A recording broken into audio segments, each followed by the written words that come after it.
5723尺嘅天台有埋私人 Infinity Pool， 游住水欣賞維港靚景，盡情享受居高臨下嘅氣派。今次睇咗檔住咗系列，同大家開箱位於西半山寶山道23號寶峰嘅頂層連天台特色戶。睇片前記得先 subscribe House 嘅 YouTube channel 同撳埋隔離個鐘仔。中意條片嘅記得 comment、like 同埋 share， 都要機會獲得咖啡禮券。好晒，我哋快落去睇樓啦！寶峰由泛海國際、德祥地產同資本策略合作發展，由2023年9月開始招標發售。全盤一共有16伙，戶戶都有私人電梯大堂，面積由3773至到7263尺，中層至低層係一梯兩伙，而8至10樓就係5房間隔嘅大平層。暫時樓盤已經成交嘅單位，尺價大約係5萬蚊至6萬蚊嘅水平，都係位於中層，而且係面積較細嘅戶型。今集開箱嘅頂層連天台單位，室內面積就達到6700幾尺，相當於10個面積大約700尺嘅3房單位，空間夠闊落，向來困擾一般家居設計嘅難題，例如收納不足或者家私佈局欠缺靈活性，呢度都可以迎刃而解，格調就自然成為設計嘅靈魂所在。逐個細節同大家欣賞下。一般2000尺嘅單位都會分成3至5間睡房，咁但係2000尺嘅大廳又可以點樣設計佈局啦？呢度咧就分咗做6個區域啊。而呢度一出 lift 啦，就係成個廳嘅正中心嘅位置，而呢個空間亦都係覺得成個廳入邊咧最 cosy、最 warm 嘅空間。咁兩邊咧分別擺咗一張米色嘅 sofa， 咁再配合埋一盞偏黃嘅吊燈，咁令到成個空間感覺更加有喎。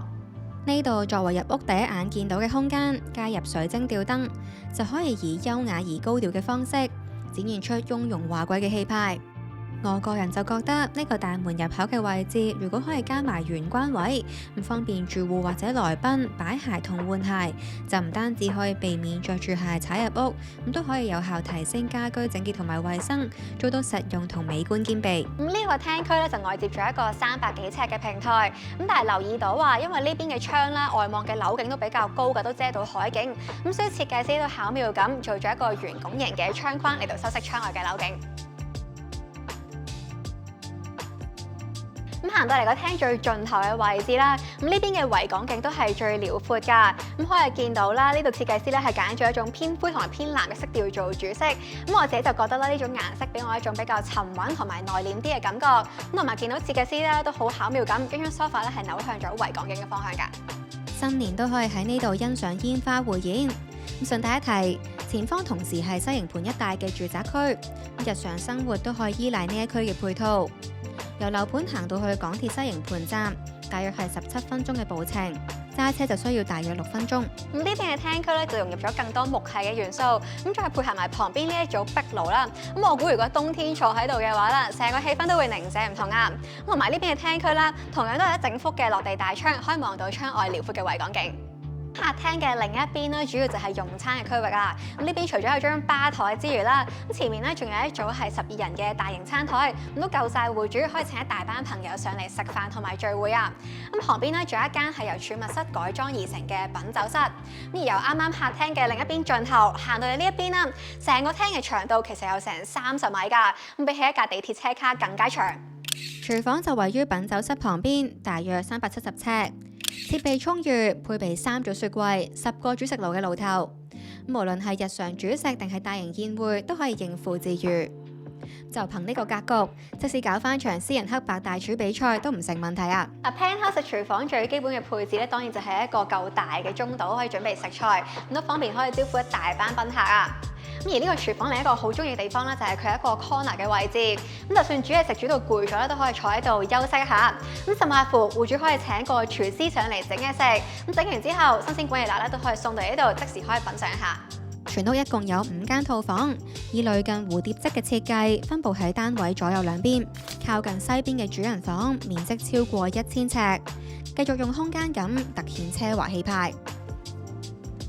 主人房設計都要夠 grand 啦，先可以襯得起將來嘅戶主啊！咁單係玄關位置咧，就已經有大約80尺。咁成個套房係分咗做3個空間㗎，咁分別有睡房啦、浴室同埋有衣帽間。我哋睇咗睡房先。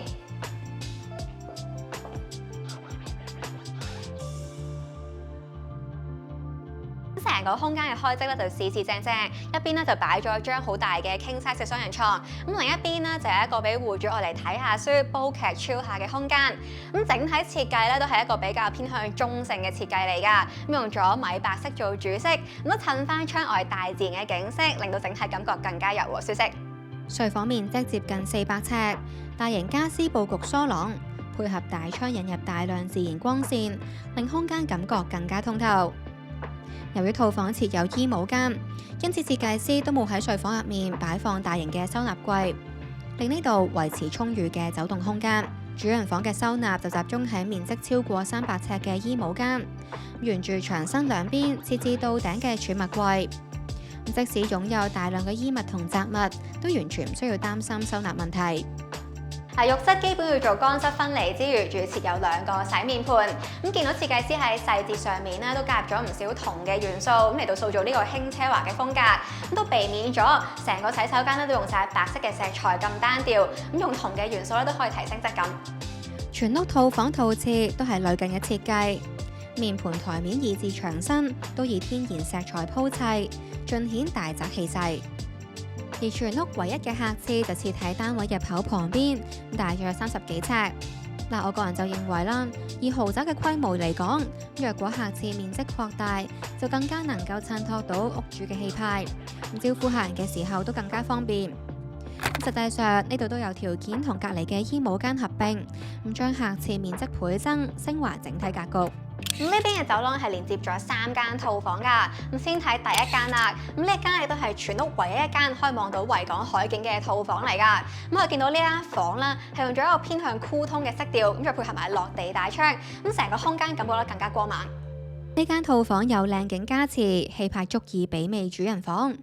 不過呢度就冇衣帽間，我個人就覺得收納空間略顯不足。大睡房面積達到300尺，相信即使添置幾組大型收納櫃，都唔會對活動空間構成太大影響。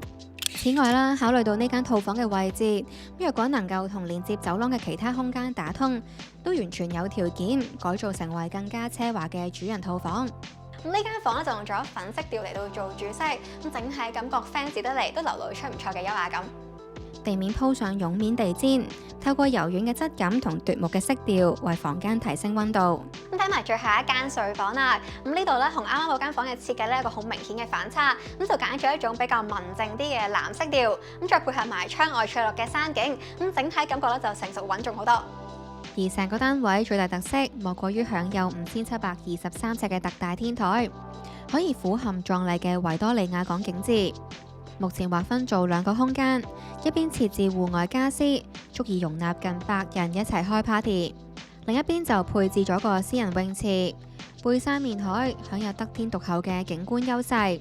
而咁獨特嘅設計同規模喺區內都實屬罕見，好難揾到相似嘅單位作為成交價嘅參考。若果要揾比較接近嘅成交個案，可以參考位於旭龢道嘅新盤大學角，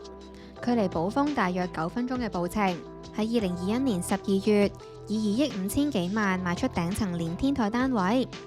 室內面積3100幾尺，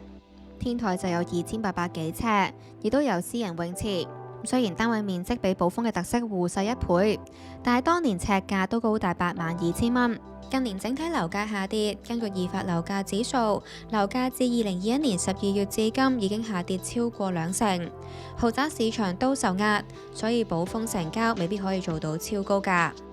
而同寶豐位處同一條街嘅二手項目寶山道1號，近日都錄得頂層連天台同埋泳池嘅特色戶成交，單位實用面積4300幾尺，成交價係1億8千幾萬，車價大約就係41000幾蚊。雖然成交價創咗屋苑嘅歷史新高，但項目樓齡已經超過20年。原業主呢係早喺2003年嘅時候以一手買入單位，帳面係大賺1億，單位升值大約係1.5倍。再睇翻今次參觀嘅樓盤寶豐，成個項目開售接近2年，暫時售出2房，都係屬於比較細嘅戶型。呢2宗成交都係位於7樓，最近一宗呢，就係喺舊年10月成交嘅 B set， 面積3700幾尺，成交價係2億幾，尺價大係53000幾蚊。而隔離嘅 A 單位就喺2023年嘅9月賣出，單位面積4100幾尺，成交價係2億7千幾萬，尺價大約係65000蚊。保守估計今集參觀嘅特色戶成交尺價都會比早前成交嘅2個分層單位高大約1至2成。今次都係我第一次啦，拍攝咁大個單位啊，原來6000幾尺咧，真係好似行極都行唔完咁㗎。而呢間屋咧，其中一個好 impress 到我嘅地方，啱啱冇帶大家睇到㗎啦，就係呢度有一個好大嘅工人房啊，可以容納到4個人，咁仲有2個洗手間，仲要做到乾濕分離。咁我諗啦，比起一般嘅香港家庭啦，唔少屋企咧都仲要大啊。不過咧，我都係睇咗當住咗就算啦。咁中意條片嘅記得 comment、like 同埋 share，同埋記得 subscribe 入去 House 呢個 channel。我哋下集再見啦，拜拜。